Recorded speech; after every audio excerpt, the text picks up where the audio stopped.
दोस्तों नमस्कार। जन की बात चैनल में आपका फिर से एक बार स्वागत है।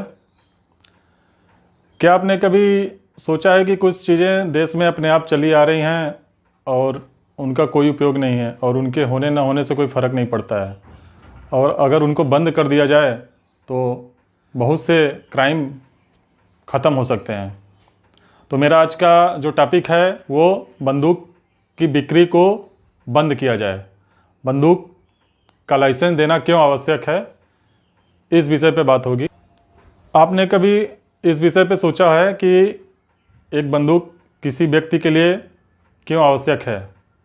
और ये चीज़ मुझे लगता है कि बहुत पहले से चली आ रही है, लेकिन इस पर किसी की नज़र नहीं गई कि इसको हम चलाएं या फिर बंद कर दें, या फिर ये हमारे लिए ज़्यादा लाभदायक है या ज़्यादा नुकसानदायक है। ये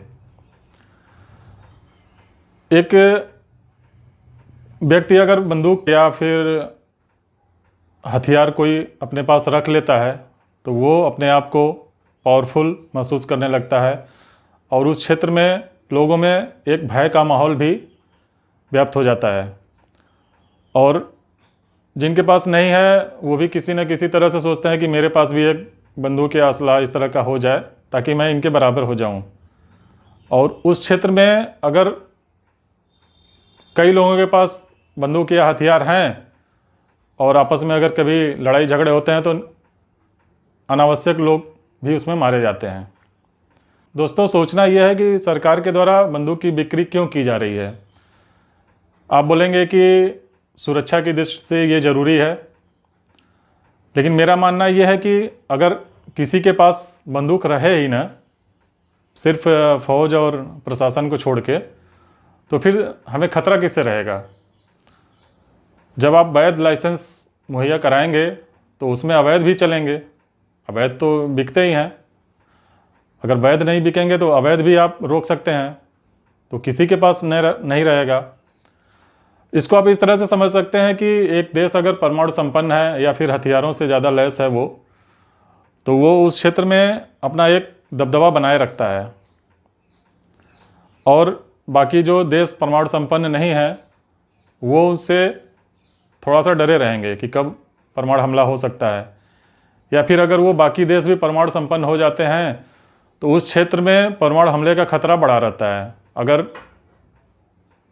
दोनों देशों का ईगो टकराया या फिर कोई लड़ाई का माहौल बना और परमाणु हमले हो गए तो नुकसान तो निरपराध जनता का होगा, या कुछ ऐसे लोग भी मारे जाएंगे जिनका कोई उसमें योगदान ना रहा हो।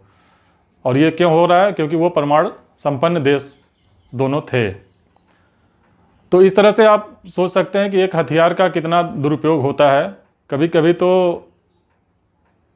शुभ के अवसर पे, शादी विवाह के माहौल में भी बंदूक की वजह से मातम छा जाते हैं। खुशी में लोग बंदूक चलाते हैं, पता चलता है कि कोई छत पे खड़ा है, उसको लग गया, वहाँ पे वो मृत हो गया। कभी कोई दूल्हा भी मर जाता है बेचारा अनजाने में। और कभी कभी नशे में धुत लोग आपस में बैठ के बातचीत कर रहे हैं और अगर उनके पास बंदूक है और किसी बात पे झगड़ा हो गया या किसी दुकानदार से झगड़ा हो गया या किसी होटल में बैठे हैं तो वहाँ वो बंदूक चला देंगे और दूसरा कोई मर जाएगा। या आपस में 2-3 गुटों में जो लड़ाई हो जाती है, जो बंदूक से लैस हों, तो वहाँ भी लोगों में होड़ लगी रहती है। वहाँ भी अगर आपस में लड़ाई हो गई, बात बात में बंदूक निकल जाती है, तो लोग आपस में एक दूसरे पे बंदूक चला देते हैं। कुछ ऐसे लोग भी मारे जाते हैं जिनका उसमें कोई योगदान नहीं होता है। तो दोस्तों, अंत में कहना यही है कि बंदूक का बिक्री सरकार के द्वारा बंद किया जाए, किसी भी हथियार का बिक्री बंद किया जाए। ना बंदूक रहेगा ना लोगों में क्राइम बढ़ेगा। हमारे यहाँ एक कहावत है जो पहले से चली आती है, ना रहेगा बांस ना बाजेगी बांसुरी।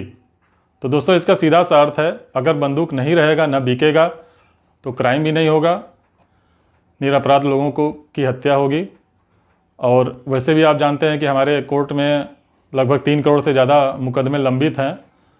तो मेरा ये मानना है कि अगर ये बंद कर दिया जाए तो लगभग कुछ मुकदमे तो कम होंगे जो बिना मतलब के बेवजह पैदा हो जाते हैं क्राइम की वजह से। तो दोस्तों, इस प्रकार से ये कहना गलत नहीं होगा कि असलहों की वजह से क्राइम में बढ़ोतरी होती है। आज तक किसी का इस पे निगाह नहीं गया, किसी सरकार का इस पे कोई किसी ने सोचा नहीं, या फिर यूँ कहिए कि किसी का नीयत साफ नहीं है कि हम इस देश को क्राइम मुक्त करें।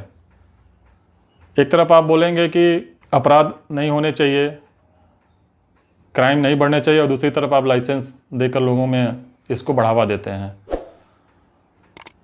तो अंत में मेरा यही कहना है कि आप बंदूक के लाइसेंस बंद करिए, बिक्री बंद करिए। इससे सरकार का राजस्व में कोई बहुत बड़ा योगदान नहीं है कि इसको बंद कर देंगे तो बहुत बड़ा नुकसान हो जाएगा।